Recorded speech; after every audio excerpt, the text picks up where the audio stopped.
Olá pessoal, tudo bem? Sejam bem-vindos a mais uma aula, né? E nesta aula a gente vai abordar a questão do etnocentrismo, do relativismo cultural e da alteridade. Estão prontos?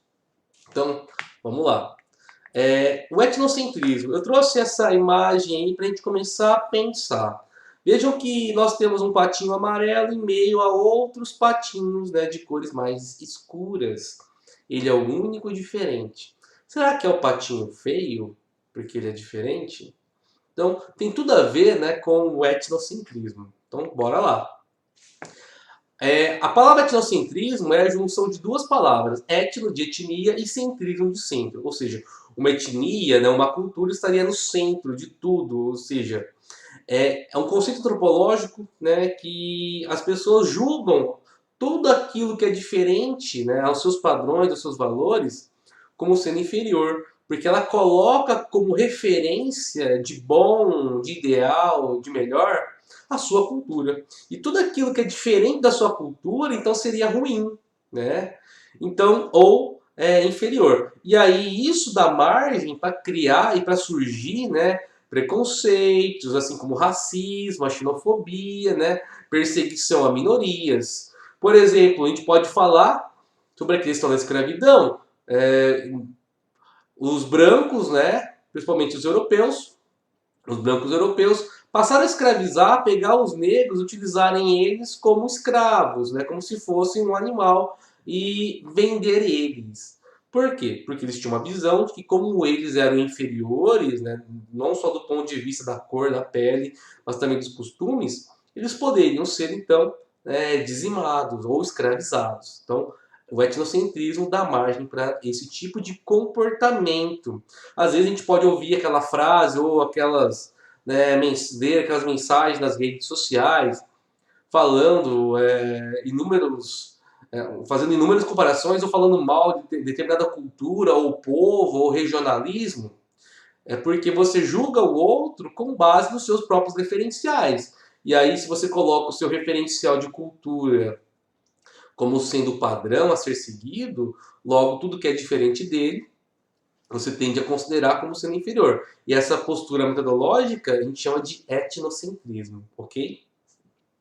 Então, vamos lá. O relativismo cultural. Vejam só, várias pessoas de mãos dadas, né, colocando as mãos, se tocando. Tem muito a ver com o relativismo, de relativizar, né, de pensar o diferente. Então, vamos lá. Bom, o relativismo, ele procura o quê? Relativizar as culturas. Mas em que sentido? Aceitar tudo? Bom, não é aceitar tudo as coisas como elas acontecem ou que as culturas, determinadas etnias fazem, né? Mas procurar entender, né? Se o etnocentrismo enxerga o outro como inferior, o relativismo ele propõe uma visão neutra diante daquilo que é diferente. E aí a visão relativista, né, que é uma postura metodológica, né, ela pressupõe que não há culturas superiores ou culturas inferiores. Há culturas diferentes, que precisam ser compreendidas, né, dentro, né, do seu próprio contexto, da sua própria realidade. E aí, né, essa postura relativista, ela envolve o quê? A gente não avaliar, não julgar o outro a partir do quê? Dos nossos próprios valores e das nossas próprias normas. Porque se a gente for avaliar o outro, julgar o outro com base nos nossos valores e normas, se o outro for diferente, seguir normas diferentes, valores diferentes, logo a gente vai taxar eles como bárbaros, como inferiores, né? Ou algo assim, nesse sentido. Então, a postura relativista é ao contrário, né, da postura etnocêntrica. Relativizar é mudar a forma, né, de pensar, né, que não há cultura inferior ou superior, mas há culturas diferentes, certo? Então, vamos passar para o próximo conceito para a gente finalizar essa aula e passar por alguns exemplos. Então, vamos lá. Alteridade. Essa imagem tem tudo a ver com a alteridade, né? O respeito, né? Ao diferente, as culturas, né? Os ritos, os traços, né? Então, vamos. Alteridade, né? A antropologia, que é uma ciência, assim como a sociologia, e a sociologia faz, né, o uso desse conceito antropológico nas suas análises, para compreender o outro e analisar a realidade social. Bom, a alteridade nada mais é que o estudo das diferenças e do outro. Né? E aí envolve o reconhecimento, né, de pessoas e culturas singulares e também subjetivas, porque cada um é cada um. Né? Eu gosto sempre dessa frase, cada um é cada um. Né? Então, cada um é uma pessoa, então ela é singular e é subjetiva, porque cada um tem uma forma, um jeito de pensar, de agir, de sentir, de relacionar com o mundo, certo? Então, a alteridade envolve isso, né? Envolve reconhecer a importância da convivência com o outro. Tá? E além de conviver com o outro, né, ela complementa a ideia do relativismo cultural. Por quê? Porque nós aprendemos a nos colocar no lugar do outro. Né? E ao nos colocar no lugar do outro, a gente passa a tentar compreender o diferente de nós. E aí, nesse exercício de se colocar no lugar do outro, a gente passa a ter respeito, né, pelas diferenças. Por isso que a alteridade é o estudo das diferenças e do outro, certo? E dentro dessa proposta, né, da alteridade, a gente fala que isso envolve uma relação dialógica, né, de mão dupla, e que valoriza, né, as diferenças entre nós. Não, por exemplo, dentro da sala de aula, ninguém é igual a ninguém. Cada pessoa é singular e subjetiva. Cada pessoa é de um jeito e pensa de uma forma, age, sente o mundo. Né? São diferentes. Agora, se eu não me colocar no lugar do outro para respeitar o outro e compreendê-lo, né, tudo vai virar um grande conflito. Então, a gente pode dizer também que em espaços, em lugares onde não há alteridade, há muito conflito, há muito problema. Certo? Espero que vocês tenham entendido. Eu vou passar algumas charts, algumas imagens para a gente poder analisar, né, essas questões. Então vamos lá.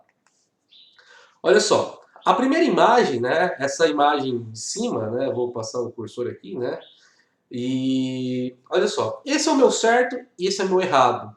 E aí o outro fala, são conceitos, né, seus conceitos são estranhos. E o que isso significa, né? É o ponto de vista dele, é muito etnocêntrico. Isso é o meu certo, isso é o meu errado. E acabou. Certo? A tirinha embaixo do Dick Bone. Então, coloca aí, ó. Hamlet, existem apenas dois tipos de pessoas neste mundo. Navegantes e não navegantes. E aí ele pergunta, de acordo com quem, papai? Com os navegantes. É a visão dos navegantes. Então, uma visão etnocêntrica. Só existem dois tipos de pessoas. E nós temos aí compreensão e respeito.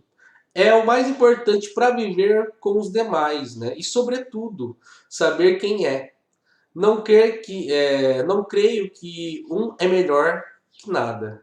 Ou seja, fala sobre a valorização do diferente, né? Da valorização do outro, que tem tudo a ver, né, com os conceitos de relativismo e alteridade, né? A questão do respeito, do aprender a se colocar no lugar, né, do diferente. Então, olha só essas outras imagens. Né?